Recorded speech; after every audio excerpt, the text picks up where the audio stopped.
would appear that there is evidence that this was inspired by a terrorist organisation, by ISIS.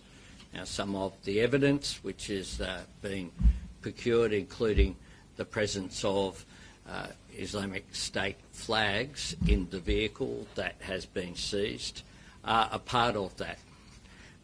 Radical perversion of Islam is absolutely a problem. It is something that has been identified globally as a problem as well. ISIS is created by an evil ideology that has been called out, not just by the Australian government, but globally as well. Prime Minister Haddad's influence has been known to Hang on. Prime Minister Haddad's influence. Hang on. Yeah, we have passed legislation to outlaw hate speech. The first government to do so, to put in place those laws as part of our response to anti-Semitism. Prime Minister, can you just confirm there's been a lot of misinformation flying around about the student visa that Tony Burke mentioned yesterday? Can you confirm the country of origin, whether it's India or Pakistan, and also how long were they in the Philippines, and was that monitored by Filipino intelligence agencies? They are all part of the investigation, so I can't go into that detail, and it wouldn't be appropriate to undermine the investigation by going into it. Just a question on National Cabinet yesterday. We've just spoken to a story in the Australian newspaper in relation to that meeting. It says state leaders were forced to push you on solutions to anti-Semitism, that you didn't offer any yourself, but a draft document that was presented to state premiers contained one paragraph about the issue of anti-Semitism, and this was later changed to add a second paragraph that included existing policies that you're already working on. Why are you not announcing a suite of anti-Semitism measures right now instead of talking about gun control? That's not true. The report is not accurate. The meeting yesterday had front and centre a commitment.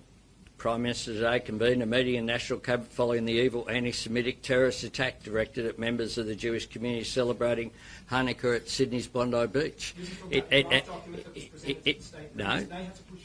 Well, that is not accurate. It's just not right. In that meeting, did you specifically raise Julian Stevens' plan to combat anti-Semitism? Was that referenced? What we did was we referenced the ongoing work, including the National Hate Crimes and Incident Database, the enhancing. That is what it is. We have taken the report from the anti-Semitism envoy, and what we are doing is busy implementing it. And we talked about that yesterday. We went through the full range of measures which we are doing. I talked about it, including the hate speech, Nazi symbols, what we're doing on doxing, what we've done with the creation of the National Student Ombudsman, what we're doing with the education program on Together for Humanity in schools, as well as security, migration issues and cultural issues as well.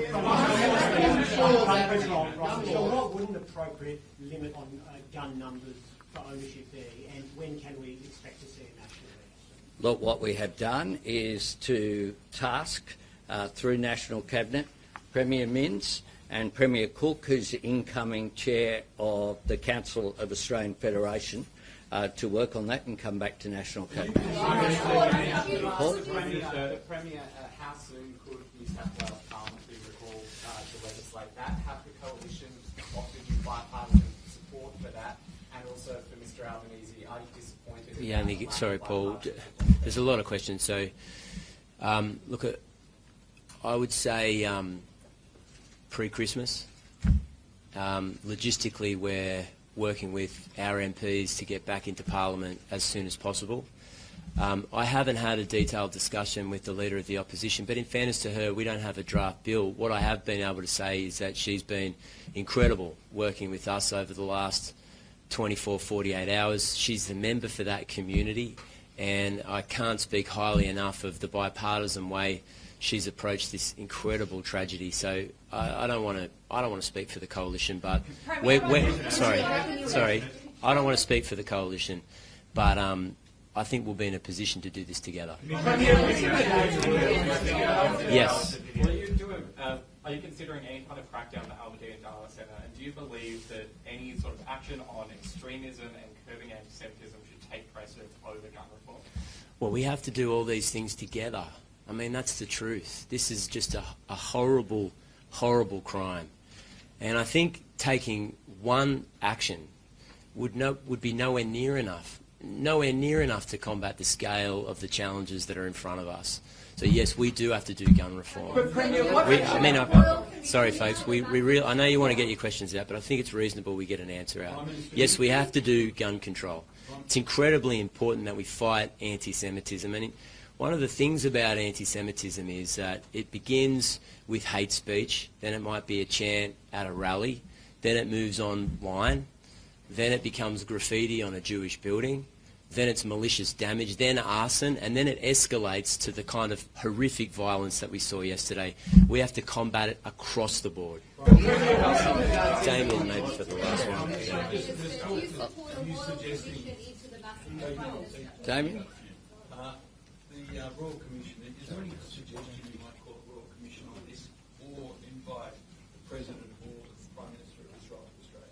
Look, we're working through all of these issues. Our focus has been on the immediate response, the investigation, our National Cabinet meeting yesterday, our National Security Committee will meet again this afternoon.